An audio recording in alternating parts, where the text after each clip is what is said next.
جیسے ہندوستان کی سرزمین پر 1,84,000 عورتیں عصمت فروشی کا دھندا بڑے بڑے شہروں میں کر رہی ہوں. جیسے ہندوستان کی سرزمین پر پارلیمنٹ میں بیٹھ کر کے لوگ شراب کے لائسنس پر دستخط کر رہے ہوں, اسمبلی میں بیٹھ کر کے شراب کے لائسنسوں پر دستخط کر رہے ہوں. ان کو کیا معلوم ہے کہ بھارت کی سرزمین پر مسلمانوں کو کس طرح سے جینے کا حق ہے اور مسلمان کس طرح سے بھارت کی سرزمین پر جی سکتا ہے. یہ اپنے مکان کے بچانے کے چکر میں ہے, یہ اپنے دکان کو بچانے کے چکر میں ہے, یہ اپنے حقوق کو حاصل کرنے کے چکر میں ہے. پیارے, جب جو قوم اپنے مکان اور دکان کے چکر میں رہتی ہے وہ قوم ٹکر میں پھنسا کر کے مٹا دی جاتی ہے. امام حسین نے اپنے مکان کو نہیں بچایا تھا, امام حسین نے اپنی دکان کو نہیں بچایا تھا, امام حسین نے اپنی جان کو نہیں بچایا تھا, مذہب اسلام کے قانون کو بچایا تھا.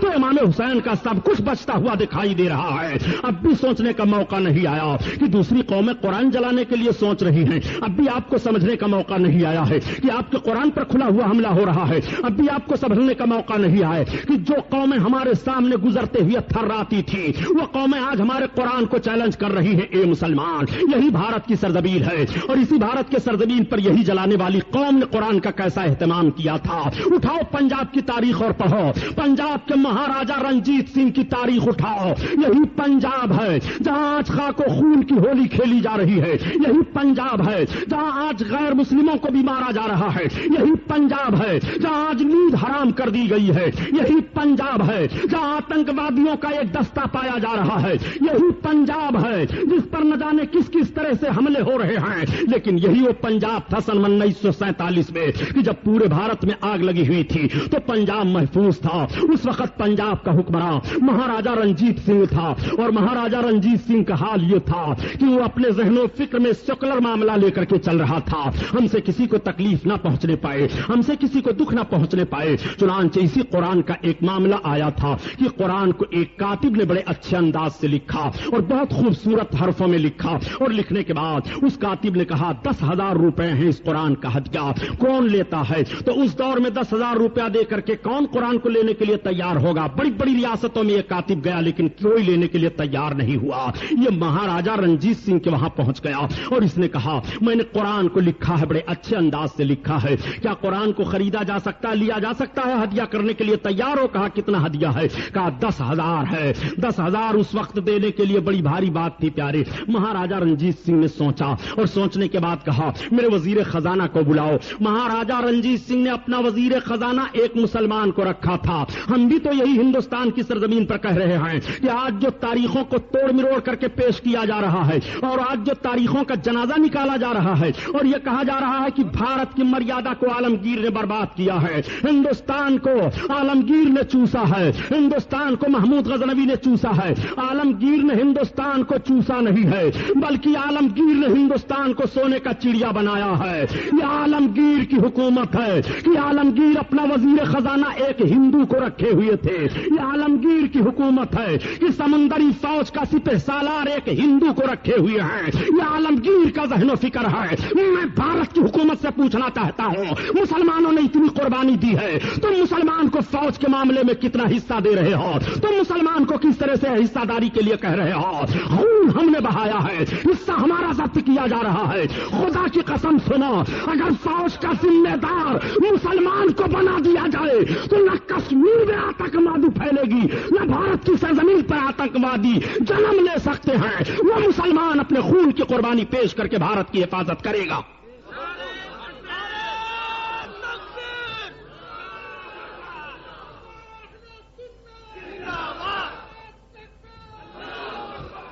آؤ دیکھو, جس قرآن کو رات بھر کربلا کی سرزمین پر امام تلاوت کرتے رہے اس قرآن پر ہندوستان میں حملہ کرنے کی کوشش کی جا رہی ہے. آؤ ذرا ملاحظہ کرو. مہاراجا رنجیت سنگھ نے اپنے وزیر خزانہ کو بلایا اور بلانے کے بعد کہا سنو 10,000 روپے اس لیکھک کو دے دو اور قرآن کو لے لو. اس مسلمان خزانچی نے کہا مہاراجا یہ قرآن ہے, یہ مسلمانوں کی کتاب ہے, آسمانی کتاب ہے, یہ قرآن ان کے دھرم کی کتاب ہے. آپ وزیر سے, آپ کیا نام خزانے سے 10,000 روپے دلا جا رہے ہیں تو بڑا پیارا جملہ کہا تھا مہاراجا رنجیت سنگھ نے، جس کو تاریخ نے نوٹ کر لیا. اس نے کہا یہ میں مانتا ہوں قرآن ہے، دوسرے دھرم کی کتاب ہے، مگر یہ دنیا کے سارے انسانوں کے کرم کی کتاب ہے، اس لیے اس کو ہم ضرور لیں گے. 10,000 ہدیہ دے کر کے مہاراجا رنجیت سنگھ نے قرآن کو لے لیا تھا اور اپنے خزانے میں شامل کیا تھا اور کہا تھا یہ مقدس کتاب جہاں ہمارا خزانہ رہتا ہے وہاں رکھ دو تاکہ برکت رہے، تاکہ اس میں بڑھوتری ہوتی رہے. اس وقت کے غیر مسلموں کا ذہن و فکر دیکھو قرآن کا کتنا احترام کر رہے تھے.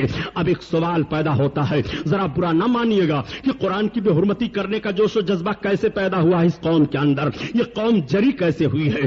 اس قوم کا حال تو یہ تھا کہ جب یہ مسجدوں کو دیکھتے تھے تو ڈر جایا کرتے تھے. اس قوم کا حال تو یہ تھا کہ جب یہ قرآن کو دیکھتے تھے تو خود اٹھ کر کے کھڑے ہو جایا کرتے تھے. لیکن آپ ذرا جائزہ لے کر کے تو دیکھیے کہ آپ کے لباس میں دکھائی دے رہے ہیں یہ، آپ کے ٹولے محلے میں دکھائی دے رہے ہیں یہ، آپ کے ماحول میں دکھائی دے رہے ہیں یہ قرآن رکھا ہوا ہے، یہ کرسی پر بیٹھے دکھائی دے رہے ہیں، قرآن رکھا ہوا ہے، یہ بے حرمتی کرتے دکھائی دے رہے ہیں. قرآن کو انہوں نے ہندی زبان میں کر کے ہفتہ قرآن منایا تھا اور ہفتہ قرآن منا کر کے غیر مسلموں کے ہاتھوں میں ان ظالموں نے بانٹا تھا. یہی وہ مردود قوم ہے جس نے سب سے پہلے قرآن کی آبرو کو بیچا ہے. تم تاریخ کا حوالہ لو کہ ہفتہ قرآن جماعت اسلامی والوں نے منایا تھا کہ نہیں. جماعت اسلامی کے درندوں نے سب سے پہلے بھارت کی سرزمین پر قرآن کی آبرو لوٹی ہے. ہندی زبان میں قرآن کو چھاپ کر کے تمل کے اندر جرات پیدا ہوئی ہے قرآن کو جلانے کی، تمل کے اندر بے ادبی کی جرات پیدا ہوئی ہے.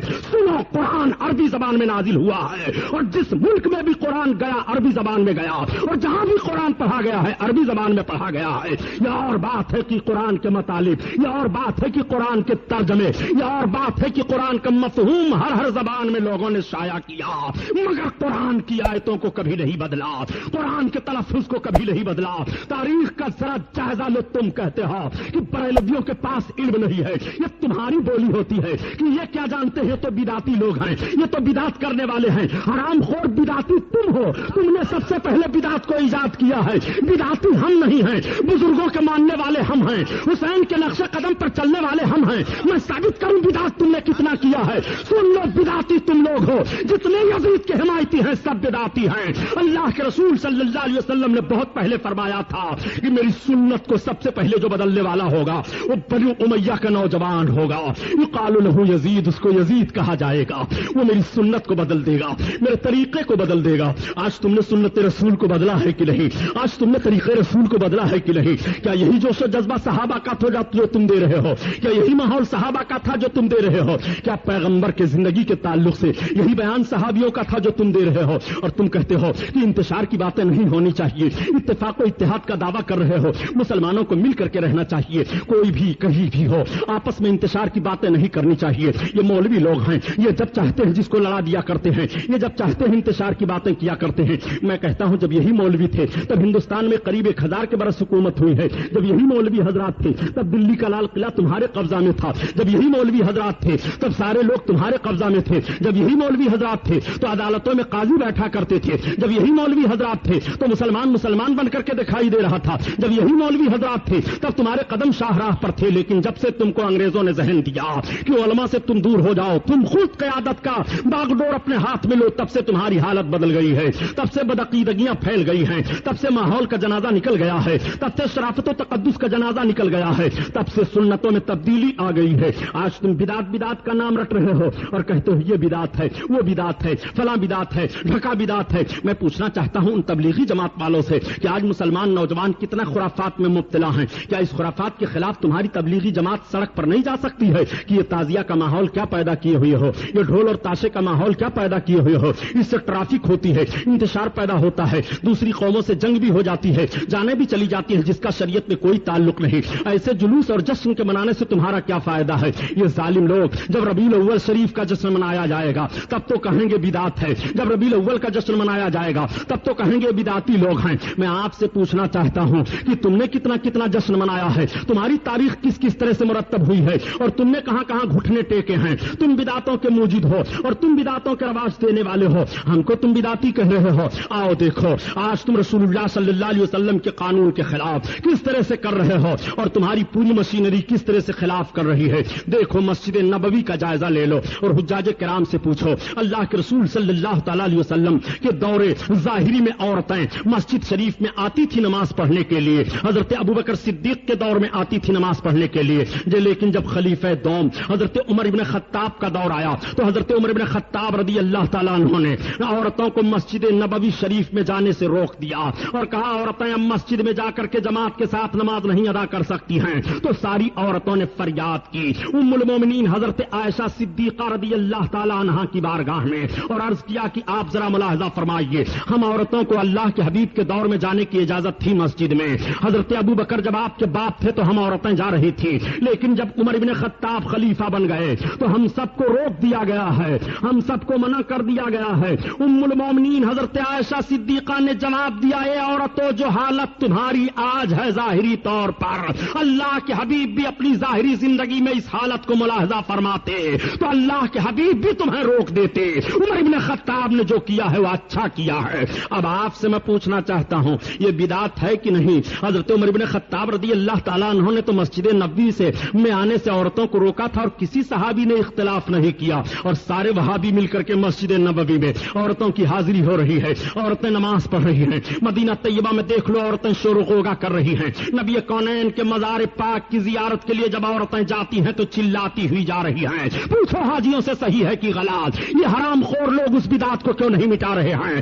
اس ماحول کے خلاف تحریک کیوں نہیں چلا رہے ہیں؟ اس کے خلاف تمہاری زبان کیوں نہیں کھل رہی ہے؟ تم کیسے کیسے بدعت کر رہے ہو؟ صحابہ نے جن چیزوں کا رواج دیا تھا ان چیزوں کو تم توڑ رہے ہو۔ صحابہ نے جس کے تقدس کو پامال نہیں ہونے دیا تھا اور ہر موڑ پر صحابہ نے حفاظت کی تھی، اس کو آج تم توڑ رہے ہو۔ نہ تم صدمے ہمیں دیتے، نہ یوں فریاد ہم کرتے، نہ کھلتے رازے سربستہ، نہ یوں رسوائیاں ہوتی۔ میں آپ سے پوچھنا چاہتا ہوں مسلمانوں، آج سب سے زیادہ دین کے ٹھیکیدار یہ ہیں کہ اسی ہندوستان کی سرزمین پر حضرت خواجہ غریب نواز رضی اللہ تعالیٰ عنہ کی تاریخ مطالعہ کر ڈالو، امام حسین کی ذات کو حضرت خواجہ غریب نواز نے زیادہ سمجھا ہے کہ ہم نے اور آپ نے سمجھا ہے۔ سرکار غریب نواز زیادہ اسلام کی خدمت ہندوستان میں کی ہے کہ ہم اور آپ کر رہے ہیں۔ خدا کی قسم بھارت کی سرزمین پر سرکار عطائے رسول خواجہ خواجگاں حضرت خواجہ غریب نواز رضی اللہ تعالیٰ عنہ نے 50,000 سے زائد راجپوت غیر مسلموں کو کلمہ پڑھوایا تھا۔ یہ سرکار غریب نواز کا حال تھا، وہ سرکار غریب نواز ہیں۔ سرکار غریب نواز رضی اللہ تعالیٰ عنہ کی عظیم ذات کو آپ سمجھتے ہوئے چلیے اور حضرت غریب نواز کا مشن دیکھتے ہوئے چلیے۔ کیا سرکار غریب نواز کی زندگی ایسی گزری ہے جیسی تم گزار رہے ہو؟ یا سرکار غریب نواز ایسے مشن پر تھے جو اہل سنت و جماعت کا مشن ہے؟ اہل سنت و جماعت میں کچھ بد عمل لوگ اپنے ذاتی کردار و ماحول کی بنیاد پر ہو جائیں وہ بات ہم حجت نہیں قرار دے رہے ہیں، مگر ہمارے اہل سنت و جماعت کا جو عقیدہ ہے اور اہل سنت و جماعت کے جو ضوابط و اصول ہیں، اہل سنت و جماعت کا ماحول جو ہے اس ماحول پر ذرا غور کرتے ہوئے آپ چلیے کہ ہندوستان میں جتنے بزرگوں کی درگاہیں پائی جا رہی ہیں ان سب کا تعلق اہل سنت و جماعت سے ہے۔ سرکار غریب نواز اہل سنت و جماعت ہیں، حضرت نظام الدین محبوب الہی اہل سنت و جماعت ہیں، حضرت نصیر الدین چراغ دہلی اہل سنت و جماعت ہیں، حضرت شیخ عبدالحق محدث دہلوی اہل سنت و جماعت ہیں، حضرت مجدد الف ثانی اہل سنت و جماعت ہیں، دلی کے تمام اولیاء کرام اہل سنت و جماعت ہیں، حضرت مختوم ماہنی اہل سنت و جماعت ہیں، مسلک میں شافعی مسلک ہوتے ہوئے بھی وہ اہل سنت و جماعت ہیں۔ اس لیے پیارے کی مسائل میں اماموں کی تقلید ہے، عقائد میں تقلید نہیں ہے، عقائد سب کے ایک ہیں۔